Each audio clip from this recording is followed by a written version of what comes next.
특히나 또 홍준표 대표님께서는 사실 그 정치사에서 또 특히나 아주 가장 어려울 때 당대표가 되셔가지고 강조했던 부분 중에 하나가 신보수주의를 제창하셨죠. 신보수주의를 제창하시고 그것이 급기야 홍준표 대표님이 1년여 개월 전에 말씀하시고 강조했던 것이 지금 여러분들 제도권에서 이원주 의원을 비롯해서 모든 분들이 또 모두 이구동성으로 그 부분을 제창하고 나오시는데 대표님 신보수주의에 대해서 다시 한번 강조 좀 해주시죠. 원래 이 보수주의가 연원을 보면 내 것을 지키고 점진적으로 개량해서 사회 변화를 이루어가는 게 보수주의입니다. 나는 보수파, 진보좌파라는 개념을 쭉 써왔는데 우파좌파의 개념의 기준은 우파는 자유를 가장 중시하는 그런 정치 집단이고 좌파는 평등을 가장 중시하는 그런 정치 집단입니다. 나는 좌파를 나쁜 것이라고 이야기한 적이 한 번도 없습니다. 정치적 가치를 어디에 중점을 두느냐. 우파 좌파가 처음 생기기 시작한 게 프랑스 혁명 이후에 의회에 좌측에 앉았던 게 자코방락이고 급진 사회주의당이지. 오른쪽에 앉았던 게 온건 보수주의당이 지롱드당이지. 그런데 프랑스 혁명의 완성은 자코방당이 한 게 아니라 지롱드당이 합니다. 우파 정당이 한다. 그래서 신보수주의라는 거는 과거 보수주의는 기득권에 집착하고 가진 자만 존중하고 서민들의 아픔을 외면하고 그게 이제 보수주의로 강자를 위한 나라를 만들어가는 게 보수주의로 지금 잘못 인식이 되고 있다 이 말이에요. 강자와 약자가 공존하는 나라로 만들어가는 게 신보수주의야. 가진 자들이 양보를 좀 하셔야 돼요.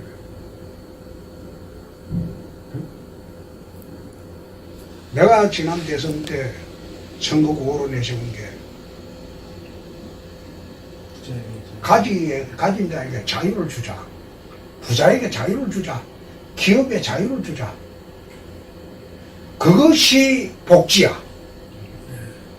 서민한테는 기회를 주자. 네. 넘어져도 일어설 수 있는 계속 그런 기회를 국가가 주자. 그게 복지야. 푼돈 나눠주는 게 복지가 아니에요. 그래서 그런 사회를 만들어가는 것이 신보수주의고 나라를 만들어가는 길이다. 나는 그런 생각을 해요. 하는데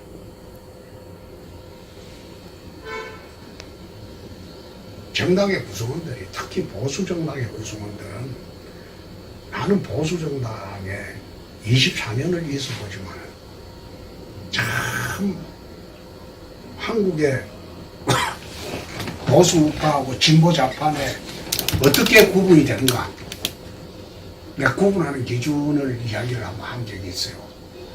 진보좌파는 뻔뻔스럽다. 네. 보수우파는 비겁하다. 그게 가장 중심적인 특징이야. 지금도 그대로 적용이 되고 있어요. 그렇지. 참 뻔뻔해요. 응? 좌파들은 뻔뻔하지. 거짓말도 뻔뻔해야지. 네. 근데 우파들은 굉장히 비겁하지. 가장 최근에 봐요. 곽상도 의원이 문다일 사건 건드리니까 당장 곽상도 공격이 들어가는데도 그렇죠. 당에서 보호를 안 해주잖아. 김성태 의원이 목숨을 건 단식을 하면서 더킹 사건을 만들어내가지고 지난 대선이 여론조작에 의해서 이루어졌다는 거 다 밝혀냈는데도 후속 조치를 당해서 하지 않고 김성태가 공격을 받으니까 당에서 내몰라라 하죠. 이게 아주 비겁한 집단들이에요. 그러니까 보수우파들은 진보 좌파와 나가서 싸울 생각을 안 하는 거예요. 싸우면 자기만 손해는 거야. 그러니까 진보 좌파들은 모이자 이러면 구름같이 모여. 보수 오빠들은 모이자 그러면 차비 주나 이런 거. 눈치 보고. 예. 그러니까 게임이 안 되는 거야. 게임이. 예, 청와대 우리 젊은 청년이 가서 아주 연설을 멋지게 했거든요. 그래서 그랬더니 세상의 대표님 한겨레 신문에서 그분하고 이제 공격한 거예요. 한겨레가. 근데 이번에 2차 그 집회를 하는데 벌기대에 또 연사로 좀 추천을 해달라고 한국당에서 연락이 지금 왔는데 연락 받은 거예요. 근데 이 친구는 그 전대협에 전국 그 405개 대학인가? 450개. 450개 대학의 그 대자보를 통해서 그 풍자하고 해약해갖고 지금 문재인 폭정을 좀 비평했어요. 그랬더니 경찰에서 이 학생들을 막 CCTV로 동선 파악하고 지문감 시켜가지고 그 갇힌 전대협이라는 회원들을 공격하고. 그거 좋지. 예. 그래 해줘야지. 그건 정치적으로 크고 그래 해줘야지. 이제 일할 의욕이 생기지. 예, 맞습니다. 그거 해가지고 반응 없으면 더 이상하잖아. 예.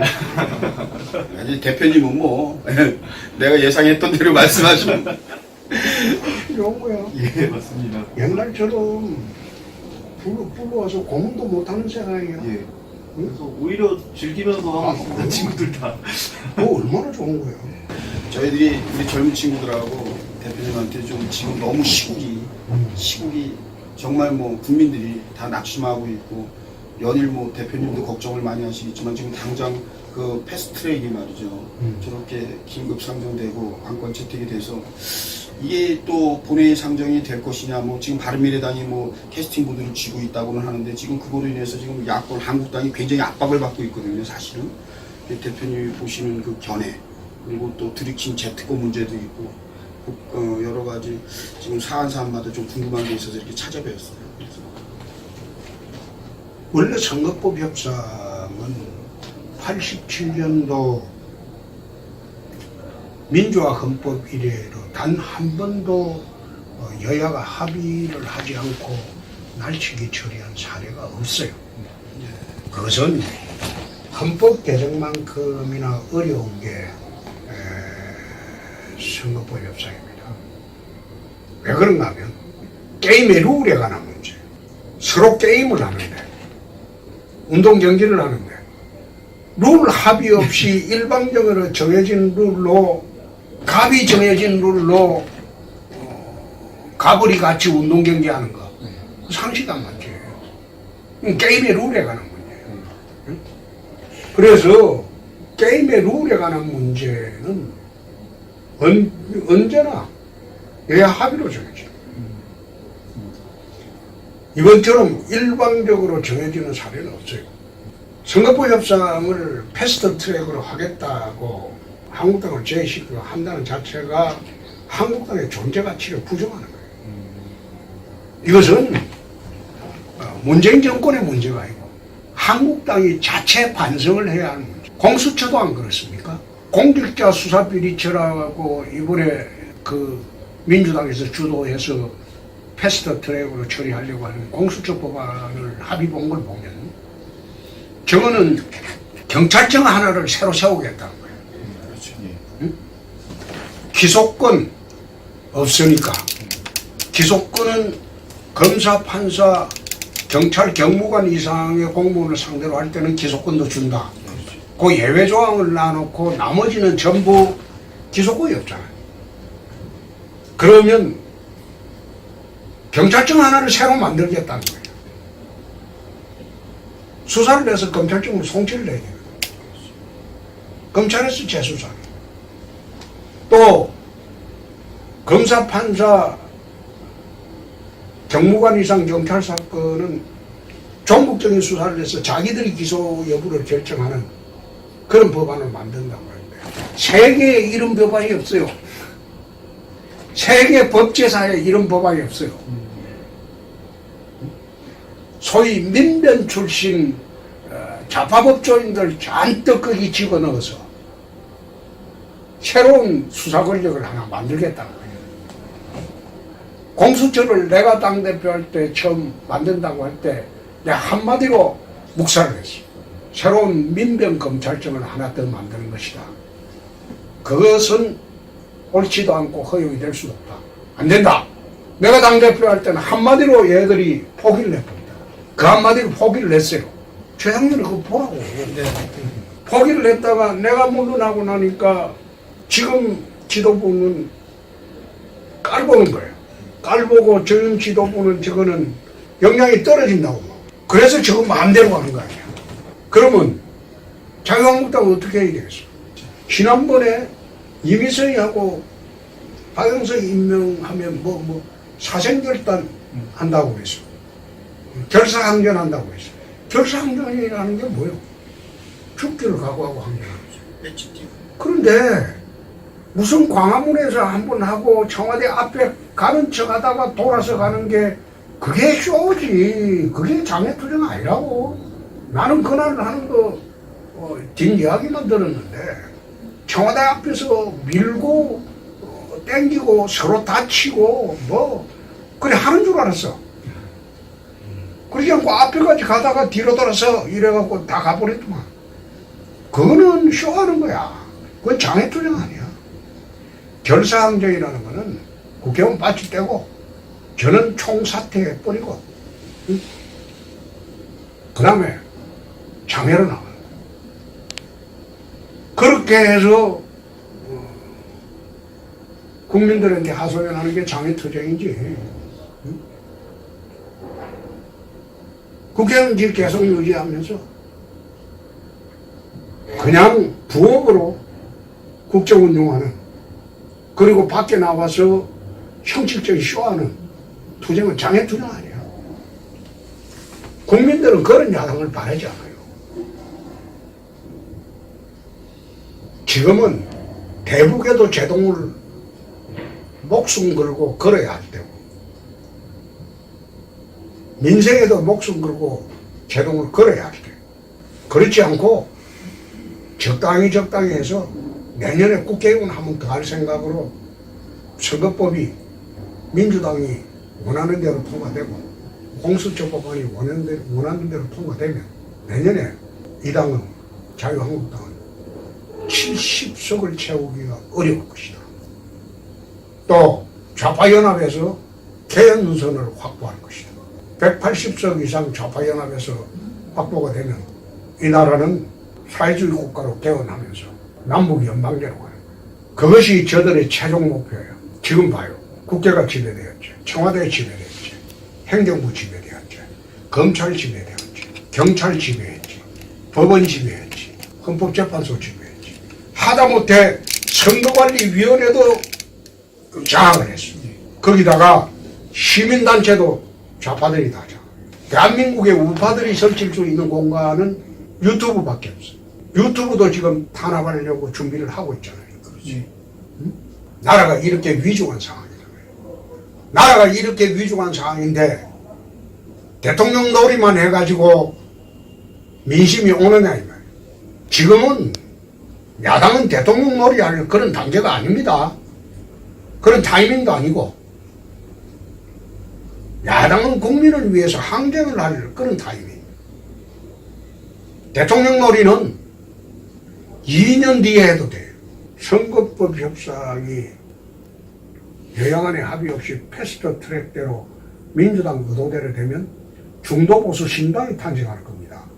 자유한국당 믿지 못하겠다. 예. 중도보수 신당이 탄생하면서 자유한국당은 친박 잔당으로 몰아갈 수도 있다. 이 경고는 이미 2년 전에 내가 한 것이다. 대선 끝나고 미국 갔다 와서 1년 전에 내가 한 것이다. 작년 7월에 당대표 사퇴하고 미국 가면서 조선일보와 마지막 인터뷰할 때 자유한국당이 제 역할을 못하면 85년 2.11 총선 때, 그때 신민당 돌풍이 일면서 관제야당인 민한당은 바로 간판 내렸어. 그런 사태가 올 수도 있다. 그래서 자유한국당이 친박 잔당이란 탈을 벗어야 된다. 정말 그 대표님 엄중한 경고인데 지금 그렇게 이 경고대로 지금 흘러가는 것 같고 그런데 지금 패스트트랙으로 인해서 긴급안건 상정이 만약에 지정이 된다라고 했을 때 이제 뭐 본회의에 상정이 돼서 뭐 표결에 붙여지고 했을 때 그 향후 향방은 어떻게 보세요? 자유한국당이 이를 저지를 하려면 그야말로 결사항전의 태세를 갖추지 않으면 저지가 되지 않을 겁니다. 자, 또 박근혜 전 대통령은 저 사람들이 보수 진영의 분열을 획책하기 위해서라도 적절한 시기에 석방을 할 것이다. 네. 그렇지 않고 자기들의 집권의 정당성 때문에 섣불리 석방하기가 어려울 겁니다. 자기들의 집권의 정당성 때문에. 박근혜 대통령의 국정농단으로 자기들이 집권의 정당성을 확보했기 때문에 자칫 석방을 잘못했다가는 집권의 정당성이 문제가 생기기 석방을 쉽게 하지는 않을 것이다. 그러면 박근혜 전 대통령 석방하는 계기는 보수우파가 분열할 가능성이 있다고 보여질 때 석방할 것이다. 그렇게 해서 한국 보수우파 진영을 분열을 시킬 것이다. 또 패스트 트랙으로 중도 보수 진영이 탄생을 하게 되면 그런 정치 구도로 가게 되면 자유한국당은 친박 정당으로 남을 수밖에 없다. 옛날에 장인년이 몰락하듯이 몰락할 수도 있다. 한국의 정치판은 다이나믹합니다. 다른 나라, 미국이나 이런 정치판하고 안정적인 양당 체제가 아니에요. 끊임없이 정당이 소멸하고 생성하고 하는 아직까지도 안정적인 양당 체제가 되지 않는 나라예요. 그러면 어떤 다이나믹한 결정이 정치판의 지각 변동이 올지도 모른다. 그걸 염두에 두고 이번 선거법이나 공수처 관련 법을 자유한국당은 대처를 해야 된다. 그 이번에 김경수 지사가 석방되는 것으로 보고 이제 홍 대표님이 3월쯤에 이명박 대통령이 석방되면은 김경수도 풀려날 것이다. 그래서 예측을 한 것을 두고 사람들이 홈스트라다무스다 막 이렇게 얘기를 하더라고요. 근데 그럼에도 불구하고 사람들이 홍 대표의 예측이 틀리길 바랬다. 왜냐면 그 사람이 계속 감옥에 있어야 되니까. 그래서 예상하시는 게 참 그 성견지명이 되는 생각이 들었는데 오늘 지금 패스트트랙에 대해서 이렇게 얘기하시는 게 대표님의 예측이 틀렸으면 좋겠다 이런 생각이 듭니다. 그게 내가 예측하는 게 아니고 원래 예측을 한다면 정치판에서 예측이라는 것은 과거에 있었던 사례 또 앞으로 일어날 사례 그 모든 걸 종합해서 판단하는 것이지 그냥 점치듯이 하는 거 그게 아닙니다. 그렇죠. 그럼요. 예. 점치듯이 하는 게 아니고 과거의 사례 현재 이 정권의 속성 또 앞으로 벌어질 사태 그걸 전부 종합적으로 판단해서 정리하는 것이지 내 김경수 석방될 것이라고 한 게 한 달이 훨씬 넘었죠. 네, 그렇죠. 한 달을 반전에 아마 곧 김경수 석방할 것이다. 그 이야기를 MB 했죠. 보석 석방 얘기 이제 거론되고 막 MB 보석도 MB 보석으로 석방되는 것도 보름 전에 내 MB 측에 통보했어. 곧 보석 석방이 될 것이다.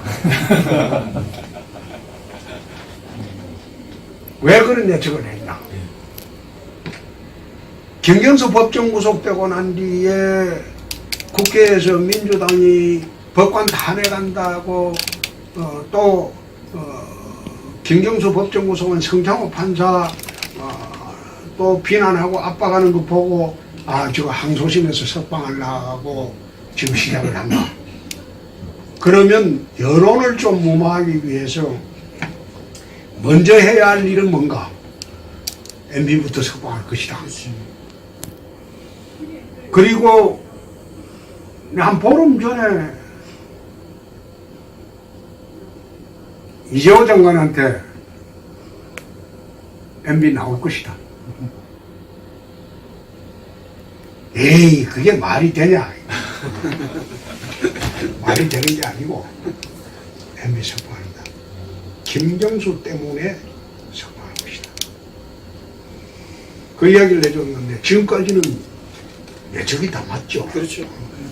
내가 작년에 1년도 안 됐어. 판문점 회담하고 싱가포르 회담하고 남북 정상회담, 미북 정상회담을 할 때 위장평화 쇼에 불과하다. 그 이야기 했을 때 조선일보조차도 홍준표가 막말했다. 난리 났었죠.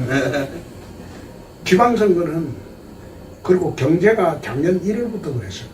연말 되면 나라 말아먹을 것이다. 경제가 폭망할 것이다. 실업자가 거리에 넘쳐날 것이다. 이 사람은 이 정권은 절대 경제 못 살린다. 앞으로도 그럴 것이다. 그 이야기 했을 때 경제를 통째로 망치시겠습니까? 나라를 통째로 넘기시겠습니까? 그 고를 지방선거 고를 내걸었을 때 대한민국 국민들 80%가 나를 경제는 악담한다고 그랬고 그 다음에 위장평화정책은 막말한다고 그랬죠. 그 국민들 80%가 다 넘어갔어요. 지방선거에 묻지마 투표했잖아요. 근데 그게 불과 10개월밖에 안 됐어. 근데 그 사이에 내 말이 틀렸다 이 말이에요. 내 말이 다 맞았잖아. 그러니까요. 내 말이 다 맞았는데 단 한 명도 언론사 간부가 자기들이 앞일을 내다보지 못했다. 그렇게 자선한 언론사 간부가 있나 이거예요. 외국의 유명 언론사가요, 방송사에서 저런 엉터리 예측을 하고 엉터리 방송을 하고 엉터리 신문을 만들면 논조로 바꿀 때는 사고를 내세워가지고 유감을 표시합니다. 우리가 잘못 판단했다. 또 우리나라는 그런 게 없어. 맞습니다. 그 홍준표를 막말하는 사람, 악담하는 사람으로 다 몰아가지고 몹쓸 사람을 만들어가지고 다 해놓고 10개월도 안 돼서 내 말이 틀린 말이 어디 있었나? 그래서 내가 지난번에 대구 내일신문하고 유튜브 방송을 잠시 하면서 그 이야기해서 앞으로는 내 절대 예측하지 않겠다. 예측을 해본들 욕만 얻어먹을 건데 뭐 하려고 예측하냐? 그 예측도 다 면밀히 그 지난 그 이력을 다 해서 열거해서 이렇게 해서 합리적으로 접근해서 말씀하시는 건데도 불구하고, 그리고 또 뭐 지금 우리나라가 부끄러운 언론이라는 게 그렇지 않아도 이번에 하노이 선언도 마찬가지. 하노이 회담 때도 외신에서는 우리 한국 언론은 뭐 그 당시에 뭐 대표님 말씀한 종전선언 얘기까지 나왔어요. 청와대에서 그렇게 선전선동했어요. 곧 종전선언도 하노이에서 나올 것처럼. 근데 지금 뚜껑 열고 보니까 외신들은 이미 수일 전에 트럼프가 줄 게 없고 이 회담 자체가 결렬이라는 거를 알고 있었다는 거 아니에요. 이게 깜짝 놀랄 일이지. 근데 이해 당사국인 우리나라는 언론이 자, 최근에 대통령이 미국 가서 트럼프하고 회담한 게 2분이야, 2분. 2분 회담하러 그 비싼 항공유 쓰면서 미국 가냐? 또 국내에 이런 산적한 현안을 놔두고 왜 카자흐스탄은 뭐하러 가냐? 응? 그 대통령이라는 자리는 자기 세계 여행 다니는 자리가 아닙니다. 대통령이라는 자리가 무슨 가족 여행 다니는 자리가 아니지. 그게 무슨 또 동남아 삼국에 왜 가냐 그게? 뭐하러 가냐? 브루나이 또 어디 갔다 왔지? 예, 캄보디아, 말레이시아, 어. 예, 동남아 순회 공연. 왜 자기 딸 있는 데는 싹 피해서 고역품 뭐싹 돌아다니지? 그러니까 이 대통령이라는 자리를 국기로 세계 일주하는 자리가 아닙니다. 국내 현안이 많을 때는 대통령은 나가서 안 돼요. 응? 국내 현안이 이렇게 지금 산적하고 국회가 저렇게 엉망인데도 대통령은 부부 동반해서 해외여행 갔다 오는 그런 자리는 아니에요. 나는 그런 거 쳐다보면서 참 대한민국 대통령 정말 할 일 없다. 할 일 없다. 내가 그런 생각을 했어요. 그래서 참 답답한 게 나는 정치하면서 검사하면서도 그랬고 검사 만 11년 하면서 대한민국을 떠들썩하게 한 사건은 많이 했어요. 내가 단 한 번도 대 뒤를 봐주는 사람이 없었어. 오로지 홍준표 이름으로 홍준표 혼자서 그 엄청난 사건들을 내가 다 했다 이거야. 정치판에 들어가서 어느 개파에 들어가서 개파를 등에 업고 내 정치를 해본 일 없어. 소위 개파 정치를 해본 일이 없다 이거야. 국회의원이라는 거는 헌법상 국민대표기관인데 어떻게 개파에 쫄개가 돼가지고 움직이는 게 그게 국회의원이냐? 나는 그런 건 안 해. 또 그런 거 만들 생각도 없고.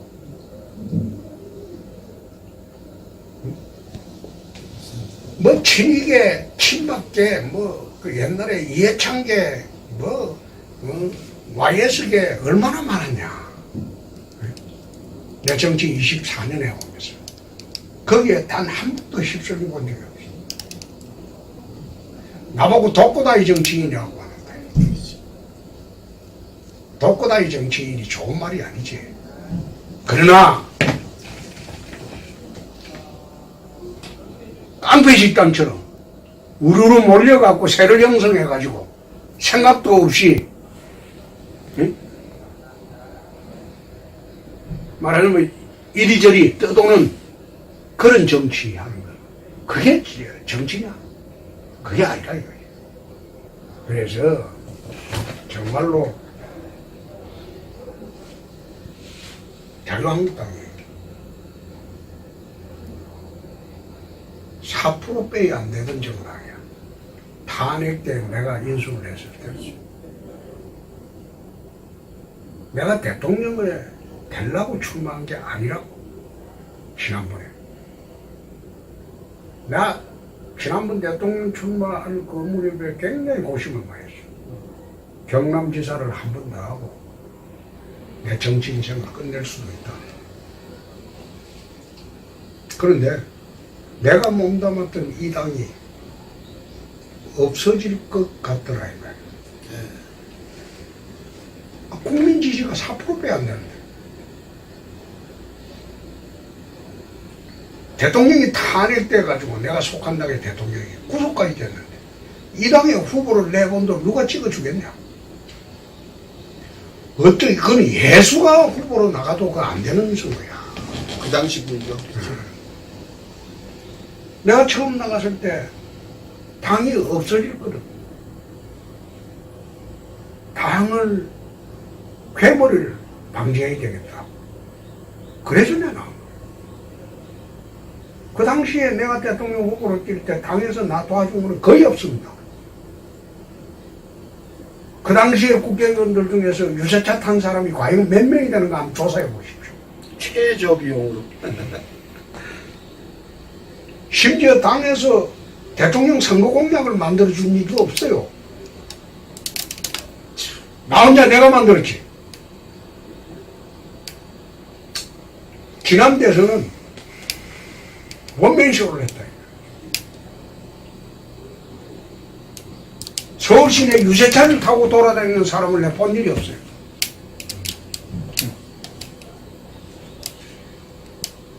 영남 지방에도 선거 일주일 앞두고 분위기가 살아나니까 그때 유세차를 탔다고.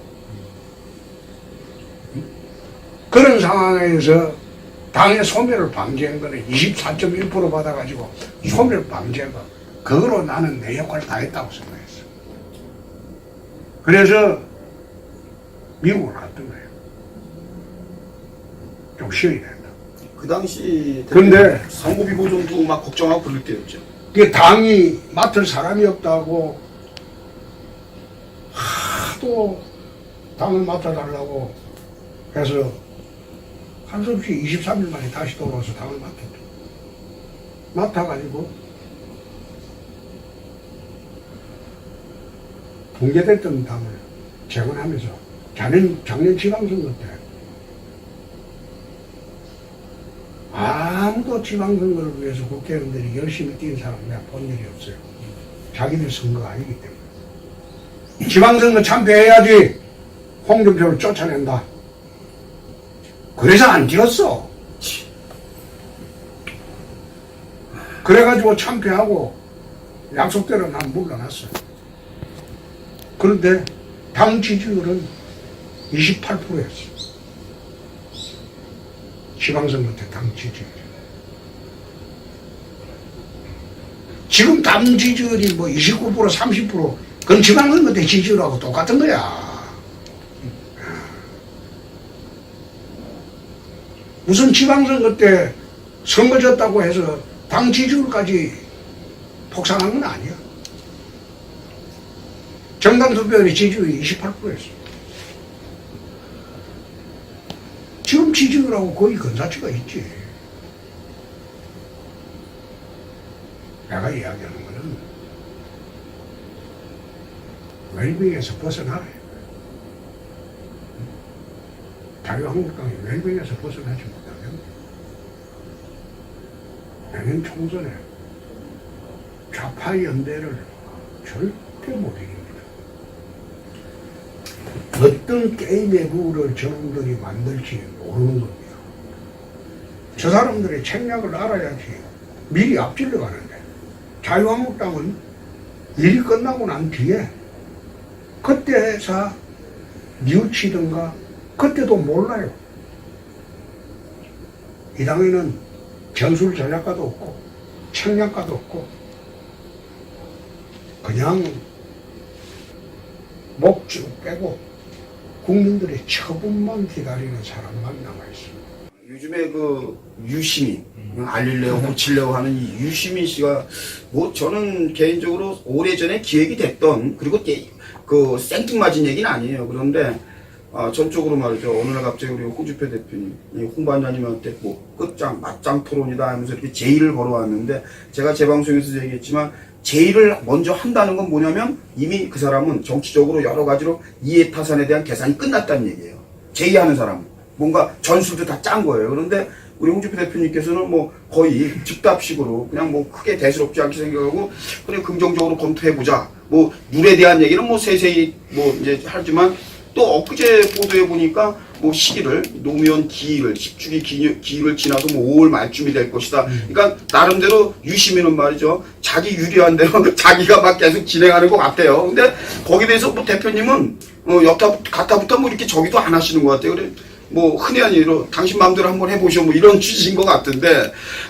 특별히 우리 국민들이 생각할 때는 대표님은 그렇게 별스럽지 않게 생각하지만 또 혹시라도 그 좌파는 그또 자기 자신이 비정치인이라고 하지만 유시민이가요. 또 나름대로 대선 후보 지지도 뭐 이런 거 조사할 때 항상 고춧가루 끼듯이 끼는 인물이에요. 그리고 자기가 저기 할 때는 난 정치인 아니다 뭐 이렇게 얘기하는데 현재도 노무현 재단 이사장으로 있는 사람이고 누가 봐도 정치, 언행 자체가 정치하고 직결되는 행보를 보이는 사람인데 이번에 대표님한테 그런 제의를 걸었을 때 대표님 뭐 수락을 하신 건지 또 나는 그런 생각을 해요.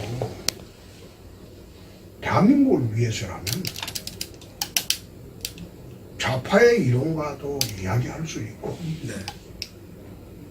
친박과도 이야기할 수 있고 네.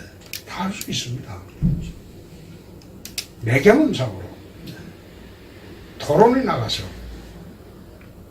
상대방을 묵삽을 만들어 본들 나한테 이득이 안 되더라. 네. 대한민국에서는 미국 같은 데서는 묵삽을 된 사람은 정치적으로 발을 디딜 수가 없어요. 미국은 대선 토론회 하면 한 번 잘못하면 지지율이 폭폭 떨어져요. 합리적 이성으로 투표하는 사회가 됐다. 근데 우리나라는 성향이 합리적 이성으로 투표하는 게 아니고 감성으로 투표를 합니다. 내가 싫은 사람은 아무리 똑똑하고 현명하고 나라를 걱정하더라도 안 찍어요. 투표하기 전에 이미 마음이 정해져 있어요. 토론 보기 전에. 그래서 아무리 상대방이 거짓말하고 때를 쓰고 엉터리라는 게 다 폭로돼도 TV 토론을 해가지고 선거에 영향이 갔다. 난 그걸 별로 본 일이 없어요. 그래서 이번 토론회 할 때도 나는 방식을 좀 바꾸려고 해요. 나는 유시민 이사장하고 토론을 이기려고 하는 토론이 아니에요. 대한민국의 장래를 한번 걱정해보자. 당신 말이 옳으냐, 내 말이 옳으냐. 내 말을 위한, 당신한테 강요하기 위한 그런 토론이 되어서는 안 된다. 네. 당신 논리 이야기하고, 내 논리 이야기하고. 네. 접점이 있으면 다행이고, 접점이 없으면 거기서 끝나는 것이지. 여태 내 토론을 할 때는, 옛날에 MBC 100분 토론할 때는, 100분 동안 상대방 제압을 하면 나는 잘하는 거로 알았어. 그래서 토론을 내가 아주 좀 강압적으로 했지. 지난 대선 토론도 그렇고. 근데 그게 내 정치적 목표 달성하는 데는 별로 도움이 안 되더라는 거야. 그래서 이번에 유시민 이사장하고 토론을 하게 되면 상대방을 제압하고 이기려고 하는 토론이 돼서는 안 된다. 대한민국을 위해서 앞으로 서로 어떻게 나갔으면 좋겠다. 의견이 일치되면 좋고 일치 안 되면 안 되는 대로 국민들한테 판단의 자료를 맡기는 것이 그게 옳지 않느냐. 그래서 나는 거기에서 나는 누구하고 뭐 전술 전략으로 대해본 적이 없어요. 대선 토론, 뭐 TV 토론 다 해봤지만 그래서 유시민 이사장이 토론하자고 할 때 그것도 대한민국을 위해서라면 좋은 것이다. 받아준다. 그 이야기를 한 거지. 토론에 뭐 룰 같은 거 그런 거 따질 게 뭐 있어 토론하는 게. 그냥 대한민국 정치 안 그러면 대한민국의 모든 현안에 대해서 토론하는 거예요. 저희 시청자들이 이제 많은 저에게 문자로 궁금한 것도 얘기하고 그 토론이 근데 지금 이제 대표님 말씀은 좀 건설적인 대화가 될 것 같아요. 그냥 어떠한 대결 국면이 아닌 과거에 생각했던 그런 논쟁의 이런 것보다는 지금 대표님 말씀은 또 유시민 씨는 유시민 씨대로 우리 대표님대로 서로 각자가 가지고 있는 현안에 대해 보는 시각을 논쟁보다는 건설적인 대화 형식에 이렇게 될 것 같아요. 하다 보면요, 그런 거냐. 논쟁을 할 수도 있고 하다가 보면 성질나면 또 씨발. 네, 그런 거에 또 시청자들은 지금 흥미가 있다 보니까 그래 할 수도 있겠지. 네. 저희 시청자들 중에서 대표님에게 꼭 이런 말 좀 해달라 그러는데 저는 사실 이번 대화가 그 토론이요. 그 다른 거 이 유시민 씨가 이제 그 예능 프로라든가 이 TV 방송을 출연을 우리 대표님은 정치인이시고 그분은 훨씬 더 많이 했어요. 이 방송에. 나는 안 나가죠. 그러니까요. 내가 방송국에서 연락 와도 내 방송국이 있는데 뭐 하려고 나가냐. 그렇지. 그리고 또 정치인의 활보를 하신 분이고 대표님은 그분은 뭐 연예인급처럼 말이죠. 이 좌파들은 또 특히나 그래요. 기동민 씨도 그렇고 부부가 막 나가잖아요. 이재명 씨도 그렇고 이 유시민 씨도 그에 준할 정도로 그래요. 근데 이 요즘의 분위기가 유시민 씨가 그렇게 녹록하지가 않아요. 그 누나 유시친 씨 문제도 있고 그 조카 뭐 등등 해서 그리고 또 이 논쟁이나 뭐 대화를 한다 그러면 저는 어제 제 방송에서 얘기했지만 자연스럽게 어쩔 수 없이 홍준표 대표님이 그 논쟁의 주도권을 가져갈 수밖에 없어요. 의제에 대해서는. 왜냐하면 이분이 TV 홍카콜라가 작년 12월에 개국을 하고 자기 말로 한 달 있다가 알릴래오 뭐 고칠래오 이런 컨텐츠가 나왔는데 이분이 나올 때 뭐라고 말을 했냐면 그 유시민의 어록을 보면 내가 방송을 하는 이유 중에 하나가 지금 자기 자신이 지금 문재인 정권을 지키기 위해서 흔히 말해서 우파 유튜브에서 가짜뉴스 운운하면서 그러한 것에 대해서 자기가 그 문재인 정권을 보호하기 위해서 대변하기 위해서 이 방송을 한다 이렇게 공론화 시켰어요. 그러한 얘기를 그런 거에 비춰보면 홍준표 대표님하고 대화를 하다 보면 홍준표 대표님은 현재 문재인 정권에 대한 실정을 얘기하게 되면 거기에 대해서 답을 할 수 있는 부분이 유시민 입장일 것이고 당연히 그리고 이제 우리 시청자들은 지금 가장 뭐 궁금하게 좀 쪼크 위트식으로 대표님이 물어볼 수 있는 게 과거에 17대 국회의원 나오면서 청바지 입고 나온 일이 있었어요. 그게 이제 그게 아주 지금까지도 왜냐하면 그게 자기 나름대로 어떤 진보 색깔을 보이기 위해서 어떤 액션이 나왔는데 그게 나가도 너무 나간 거 아니냐 뭐 이런 얘기가 있었고 또 두 번째 역사적인 사실이 또 하나 있어요. 뭐냐면 부산 동일의 사건이 아직 정리가 다 된 게 아니에요. 경찰이 5명이나 사망을 했습니다. 그 엄청난 사건이었어요. 그 학생들이 경찰을 학내로 다 감금시키잖아요. 그게 엄청난 사건인데 그 2002년도에 김대중 정권에 의해서 심지어 뭐 민주화 운동가도 다 둔갑이 됩니다. 그 관련 학생들 46명. 이게 아직도 지금 역사적으로 그 재평가가 다 끝나질 않은 게 있고 등등의 유시민 씨 관련해서는 뭐 심지어 말이죠. 노무현 재단 이사장이기 때문에 노무현 정신을 계승발전시킨다 그러면은 지금 이제 대국민 사기극이라고 해서 여론조작 김경수가 있는데 우리 국민들은 사실 그보다 앞서서 대국민 사기극을 바다 이야기로 봐요.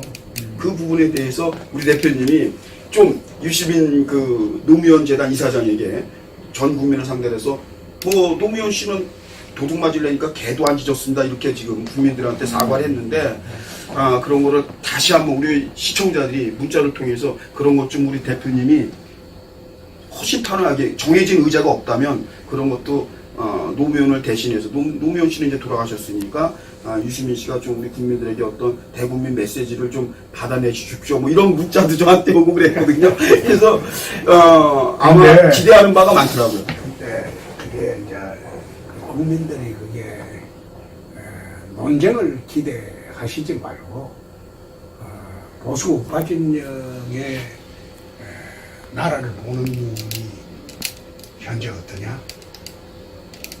그리고 진보 좌파 진영에서 나라를 끌고 가는 것이 어떤 명분으로 이야기할 것이냐? 그걸 유의해 보셔야지 서로가 만나서 상대방을 제압하려고 하면 토론이 격렬해지고 추해질 수도 있습니다. 네. 그래서 옛날에는 그런 토론을 절개했죠. 절개했는데 지금은 그런 토론을 절개해서 우리 진영, 우리 파 사람만 열광해 본들 그게 선거에는 별로 도움이 안 되더라 이거야. 네? 소위 일반 국민들이 보는 눈에는 저것들 또 싸운다. 막 그거밖에 안 되더라는 거예요. 그래서 만약 토론이 이제 성사가 돼서 하게 되면 이번에는 각자의 입장을 국민들에게 알리는 장이 되지 않을까 그렇게 봅니다. 많이 기대되고 끝으로 뭐 특별히 뭐 이제 그 이제 마무리 단계인데 뭐 대표님한테 뭐 당부의 말씀도 좋고. 네. 저는 당부에 말하고 꼭 여쭤보고 싶은 게 있는데 그 아까 김경수 뭐 드루킹 여론조사 얘기 많이 했는데 제가 정말 궁금한 게 뭐냐면요.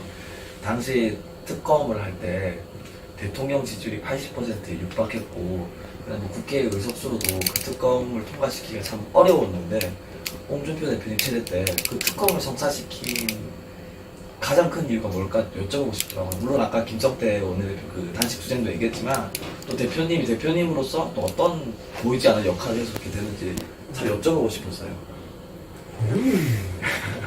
저 사람들이 나를 겁내죠. 내가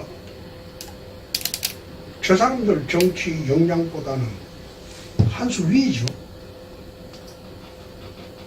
그리고 세상 보는 눈도 밝죠. 그리고 나를 공격하려고 하니까 하도 공격할 자료가 없으니까 막말 프레임에 몰아넣잖아요. 더 이상 이제 몰아넣을 게 없죠.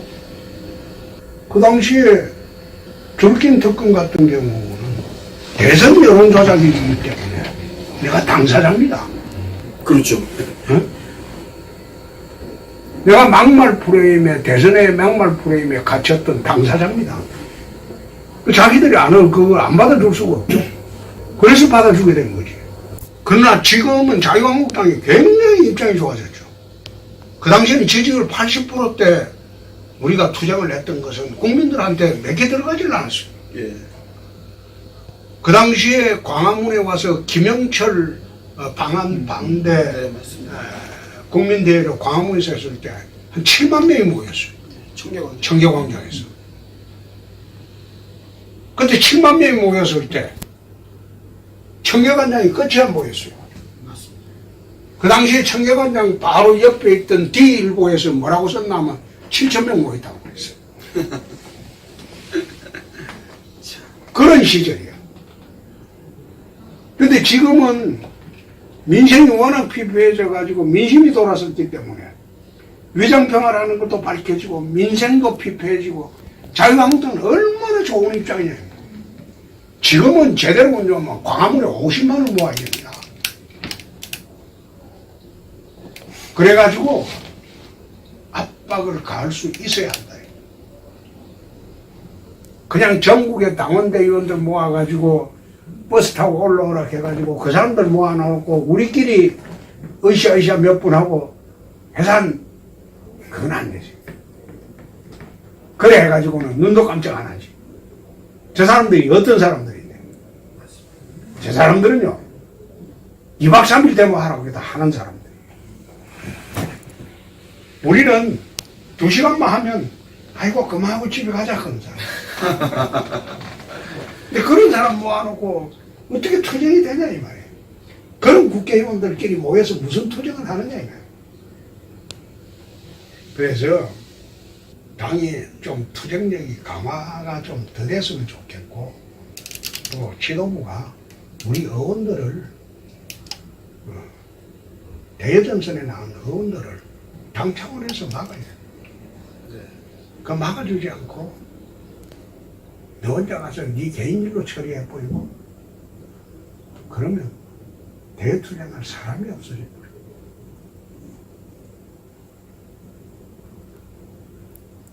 그래서 내가 이 당에 24년을 있어 봤는데 이 당의 속성을 누구보다도 잘 압니다. 나는 이 당에 24년 있으면서 DJ 저격수도 해봤고 노무현 저격수도 해봤고 대여전선에 내 최전선에 있었던 사람. 이 당은 홍준표, 김문수, 이재호가 없어진 이 당은 전사가 없어요. 대투쟁할 사람이 없어요. 그래서 당이 좌파 세력들에게 깔보이는 거예요. 패스트트랙, 공수처, 만약 우리 당 의원들이 회장 정가하고 들어누웠다면 그거 통과되겠어요? 지금 우리 당 의원들이 겁을 내는 게 뭐예요? 회장 정가하고 들어누우면 징역 5년 이하입니다. 그래 겁이 나서 안 하는 거야. 왜 그러냐, 들어 누웠다가 당원 위에서 고발되면 지만 날아가는 거예요. 그럼 누가 해야 되냐? 원내대표, 당대표가 들러부어야 돼. 국회의원들 다 데리고 고발하려면 내를 내라. 내가 징역 감아. 그렇게 하면 할 수 있겠어요? 아, 말만 들어도, 말씀만 들어도 정말 그게 투사한데 말이에요. 예. 지금 가장 전곡을 찌르는 말씀을 해주셨는데, 우리, 전대협 대변인, 대표님한테 특별히 워낙 강조드리고 좋은 말씀 많이 들어서 뭐 따로 질문은 없을 것 같고, 이제 날이 좀 더워지는 것 같은데 운동은 좀 하시는지 항상 좀 건강 잘 챙기셨으면 좋겠습니다. 나는 주로 산책합니다. 우리 집이 집주위를 한 바퀴 돌면 한 1km 정도 돼요. 그럼 매일 2바퀴씩 돕니다. 그게 제일 낫습니다. 대표님, 우리 이제 지금 시청자들도 있고, 이제, 대표님께서 모처럼 TV 홍카콜라가 아닌, 이렇게 우리, 일반 시민들이 접할 수 있는 이 방송을 통해서 끝으로 우리 국민들에게 좀 힘이 되는 말씀이랄까? 용기. 지금 아주 그냥 대표님께서는 적재적소에 아주 정확한 말씀을 해주셨기 때문에 또 이 방송을 보고 계시는 또 시청자 여러분 입장에서는 상당 부분 또 어깨가 툭 쳐져 있을 수도 있고 그런데 좀 국민들이 희망이 될 수 있는 짧은 메시지 한번. 요거 끝냅시다. 네네. 제가 국회의원 4번하고 도지사 2번하고 당대표 2번하고 그리고 대통령 후보까지 해봤습니다. 제가 지금 정치를 아직도 하고 있는 것은 내가 국회의원 하면 더 해보기 위해서 정치를 하고 있는 게 그건 아니죠. 대한민국이 지금 걱정이 되니까 내 나라가 반듯한 나라가 되고 정상적인 나라가 되도록 밖에서라도 열심히 노력하는 것이 내가 마지막으로 할 일이다. 그 생각으로 지금 하고 있는 것이죠. 지부 홍카콜라도 그런 뜻으로 하고 있고요.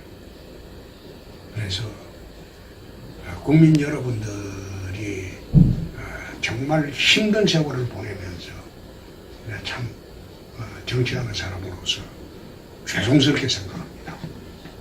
그리고 저희들 잘못이라고 생각을 하고 앞으로 열심히 더 노력하고 헌신하겠다 이런 말씀으로 끝을 내도록 하겠습니다. 네. 고맙습니다. 시청자 여러분들, 지금까지 홍준표 대표님 모시는가 나라를 걱정하는 그리고 여러 가지 지략과 전략을 듣게 됐습니다. 여러분들, 시청자 여러분들, 그리고 국민 여러분들, 해외 교민 여러분들 모두가 이 나라의 큰 자산이고요. 우파가 재건하는 데 있어서 절대적으로 중요하신 그런 분 중에 한 분인 홍준표 대표님입니다. 여러분들 각자 모시는 신에게 정말 홍준표 대표님의 건강과 그리고 이 나라를 위해서 계속해서 직원직설 또 나라 지켜주시는 그 리더가 되주실 것을 여러분들이 기도해 주시기 바라겠습니다. 오늘